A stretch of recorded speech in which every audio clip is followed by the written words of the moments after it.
क्या आप लोगों ने कभी सोचा है जो एडम्स ब्रिज है ये असली में है या ये सिर्फ पौराणिक कथाओं में लिखी गई बकवास बातें हैं?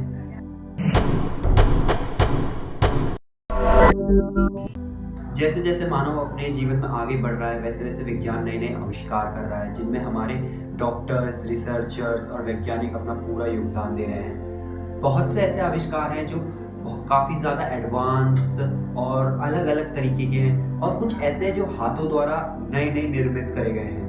कई ऐसे आविष्कार और उपकरण हैं जिन्हें भूतकाल में पहले ही खोजा जा चुका है, परंतु हमारा मानव समाज अभी इन्हें दोबारा से खोजने की कोशिश कर रहा है और दोबारा से उन्हें बनाने की कोशिश कर रहा है। ये एक चर्चा का विषय है। कुछ लोग इसे काफी बकवास, एक झूठी और नकली बातें बोलेंगे, परंतु ये ही सच है। आज हम उन आविष्कारों की बात करेंगे जो कि हमारे हिंदू इतिहास में बताई गई हैं, ऐसे आविष्कार जो पहले किए जा चुके हैं। राम सेतु, एडम्स ब्रिज और राम सेतु। विज्ञान हमेशा से भारत के अंदर एक रुचि का केंद्र रहा है, तभी तो हमारे देश में आयुर्वेदा और भिन्न भिन्न तरीके के हमारे सिद्धांत काफ़ी विकसित हैं, काफ़ी आगे हैं। कई सारे देश इसको अपनाते हैं। इन्हीं में से एक है राम सेतु और एडम्स ब्रिज।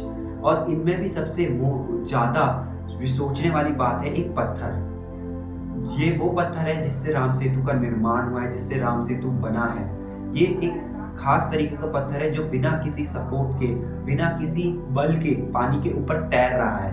क्योंकि ये पत्थर मौजूद है और इसके कई सारे सबूत सैटेलाइट ने फोटोज द्वारा हम सबको दिए हैं और यहाँ तक कि वाल्मीकि जी ने इसे 7000 साल पहले अपनी किताब में, रामायण में बता दिया था कि कुछ ऐसा सा है। और ये तो इस बात पे कभी कोई बहस होनी नहीं चाहिए कि ये पत्थर असली है या ये पुल असली है या नकली है। असल बात तो यह है कि राम सेतु इतना पुराना है, जब इसका नाम एडम्स ब्रिज भी नहीं पड़ा था। ये राम सेतु इतना पौराणिक, इतना पुराना एक ब्रिज है दो देशों के बीच में। जो लोग राम सेतु या एडम्स ब्रिज को नहीं जानते उन्हें मैं बता दूं, ये एक ऐसे पत्थर से बना है जो कि एक प्राकृतिक लाइमस्टोन, कंकड़ और अलग अलग तरीके के दिव्य पत्थरों से बना है जो बिना किसी सपोर्ट के उस पानी के ऊपर तैर रहे हैं। और इसको बनाने में स्वयं भगवान जी ने अपना सहयोग दिया था। जब भगवान जी धरती पर अवतरित हुए थे, उनका सहयोग उन कई वानरों ने और कई दिव्य ऐसे मानवों ने दिया था।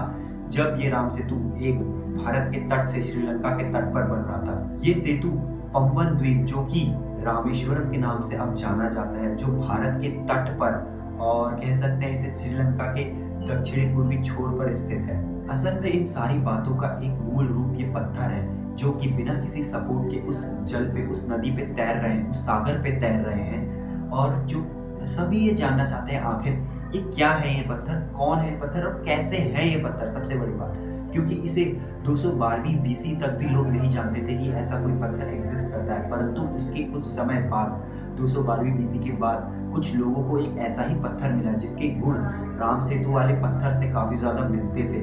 वो भी पानी के ऊपर ऐसे ही तैरते थे।